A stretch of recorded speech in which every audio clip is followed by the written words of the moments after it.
Before time, before anything, there was only chaos, a swirling, formless void. From this nothingness, existence stirred. The first to emerge was Gaia, the earth, vast and nurturing. Then came Uranus, the sky, a star-studded canopy above her. Together, they were the first parents, and their children were unlike any seen before, the mighty Titans. Among them was Cronus, the youngest and most ambitious. Fearing his children's power, Uranus imprisoned them deep within Gaia. Distraught, Gaia pleaded with her sons for help. Only Cronus was bold enough to answer. Wielding a great sickle, he confronted his father, overthrowing him and seizing control of the cosmos. The age of Titans had begun. Cronus ruled with his sister wife, Rhea, but he was haunted by a prophecy that he, too, would be overthrown by his own child. Consumed by paranoia, Cronus swallowed each of his children as they were born. Hestia, Demeter, Hera, Hades, Poseidon, all vanished into their father's gullet. Heartbroken, when her sixth child was born, Rhea devised a plan. She hid the infant on the island of Crete and tricked Cronus into swallowing a stone wrapped in swaddling clothes instead. That child's name was Zeus. Raised in secret, Zeus grew into a powerful god, his veins coursing with righteous fury. When he came of age, he returned to challenge his father. He forced Cronus to disgorge his siblings, who emerged fully grown and ready for battle. The universe trembled as two generations of gods clashed. This was the Titanimachi, the war of the gods. For 10 long years, the war raged.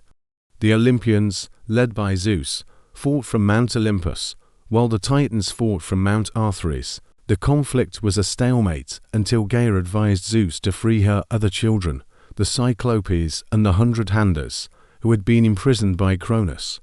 In gratitude, the Cyclopes forged legendary weapons for the gods, a lightning bolt for Zeus, a trident for Poseidon, and a helm of darkness for Hades.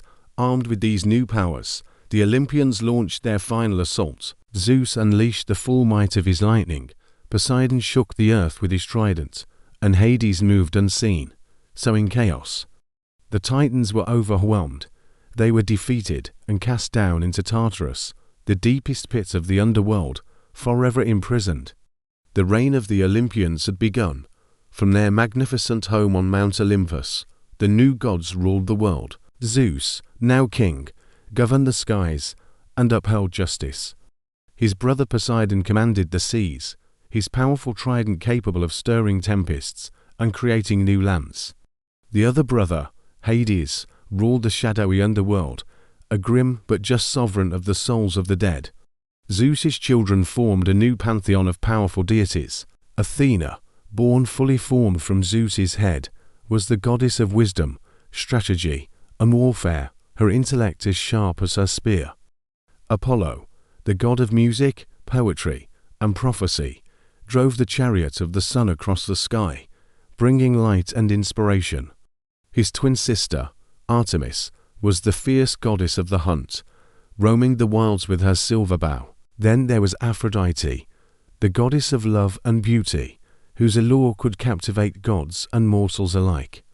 Hermes, the swift-footed messenger, traveled between the worlds on his winged sandals, a trickster and patron of travelers. And Ares, the god of war, reveled in the chaos and brutality of battle, a stark contrast to his strategic sister, Athena. Together, they watched over the world of mortals, their own dramas and desires shaping the destiny of humanity. In this age of gods, a new kind of being emerged, the hero. These were mortals, often with divine parentage, whose courage and strength were the stuff of legend. There was Perseus, the slayer of the Gorgon Medusa, whose gaze turned men to stone. Armed with a reflective shield and a divine sword, he turned her own power against her, a triumph of cunning over monstrous terror. And who could forget Hercules, the strongest man who ever lived? Tasked with 12 impossible labors, he battled mythical beasts, held up the sky, and even journeyed to the underworld and back. His story is one of ultimate perseverance, a testament to the power of human endurance against divine wrath. Then there was Odysseus, the clever king of Ithaca. After the Trojan War, his journey home took 10 long years, a saga filled with sirens, sorceresses, and one-eyed giants. Unlike other heroes who relied on brawn, Odysseus's greatest weapon was his mind. His epic journey, the Odyssey, is a timeless tale of resourcefulness and the unyielding desire to return home. These heroes became the bridge between the divine and the mortal, their stories echoing through the ages. The myths of these gods and heroes were more than just stories. They were the very fabric of ancient Greek culture. They explained the creation of the world, the changing of the seasons, and the mysteries of life and death. Temples were built to honor the gods, festivals were held in their name, and epic poems recited their deeds, shaping art, philosophy, and politics.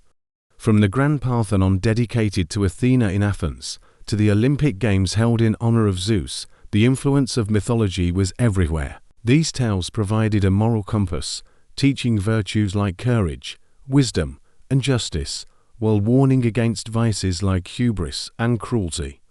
They gave the Greeks a shared identity and a way to understand their place in a vast and often chaotic universe.